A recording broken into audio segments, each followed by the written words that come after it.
Hey guys, it's Brace from VERTEX here, and today I'm going to be showing you the basics of playing B-site on Mirage. Alright,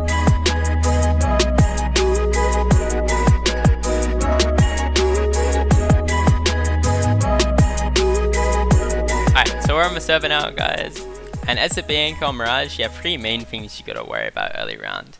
There's the B rush, where the T's just come with 5 people, they just flood flashes over, maybe they smoke like the Maccas, smokes early, or they smoke deep short, they smoke market window and they just rush you. You have the B pop, and people do this in multiple ways. Some people on their T side, they get the best spawn to come run up to this window, and then when the molly is done, they just flash and they send flashes over the top. But other teams maybe will throw a B prog smoke and they'll try pop through that B prog smoke. So that's another thing you have to worry about. And the last thing is someone on the T side just throwing a B prog smoke and looking for kills. Which is pretty common. Some people throw a smoke that has a one-way in this window. Some people just try to come up and jump on this and just look for jewels. And those are the three main worries you got to try and counter early round on CT side.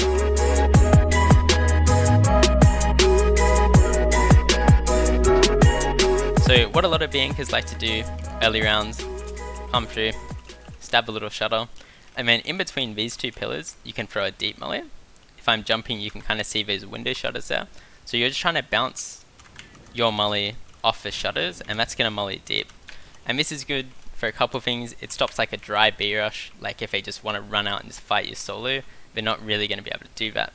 It also means if they want to rush, they got to smoke the molly, and it also stops the AWP peek if you molly deep. So if this guy wants to come jump on the couch and try to kill you jump spotting, he's not going to be able to do that. There's also another molly people throw where they molly closer. This is just good to add variation so they don't know exactly what you're doing. It means the B default is not just going to run through the deep molly, and it also makes it very hard to throw the B prog smoke fast. So if there's that molly up close and you're on T side, you want to throw this smoke which bounces. It doesn't really bounce how you'd like it to. You don't cut off the information if you're on T side, but you can cross to the balcony because people can just see you from short, they can see you from backside. The other thing you can do is just decide to hold your molly, and this is good for a couple reasons. If they're rushing, it's pretty bad if you don't molly. But if they do anything other than rush, it's not the worst thing.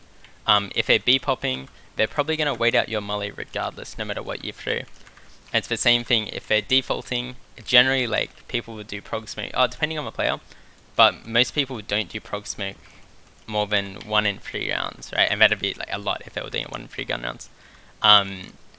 So it can be very strong to hold your molly for late round, especially if you know the style of team you're playing against. They don't like to rush a lot, they like to play slowly, they like to default take big control. It can be really good to just hold on to your molly for the late rounds.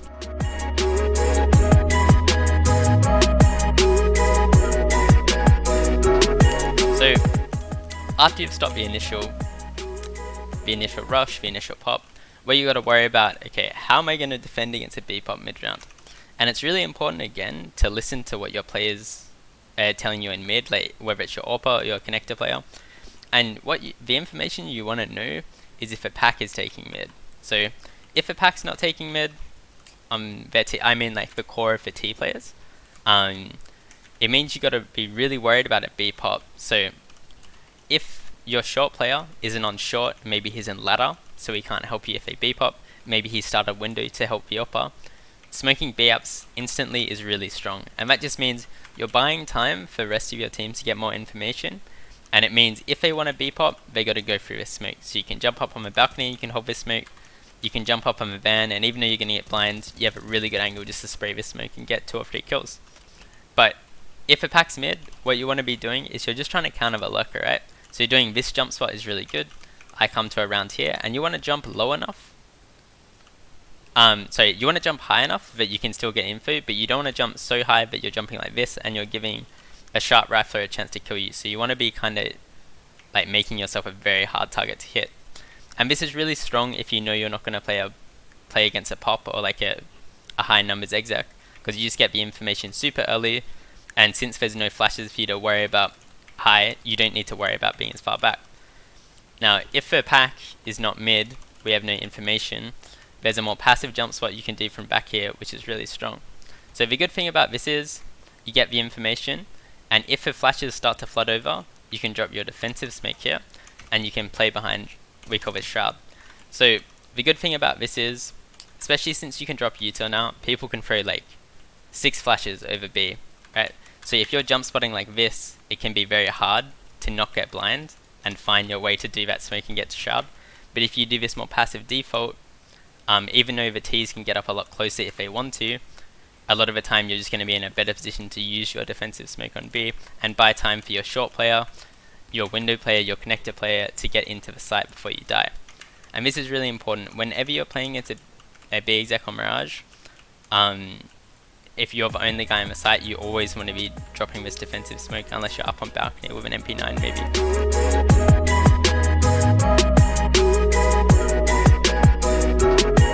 The other thing to think about is if you're playing double site, you always really want to have this guy baiting, like jump spotting for info, unless you have an AWPer. Maybe your AWPer's here, and then this guy can bait for you if you're on balcony. But you always want to have someone jump spotting for you so they're not just gonna see nothing and be like, okay, this guy's balc, and the third guy's gonna check you.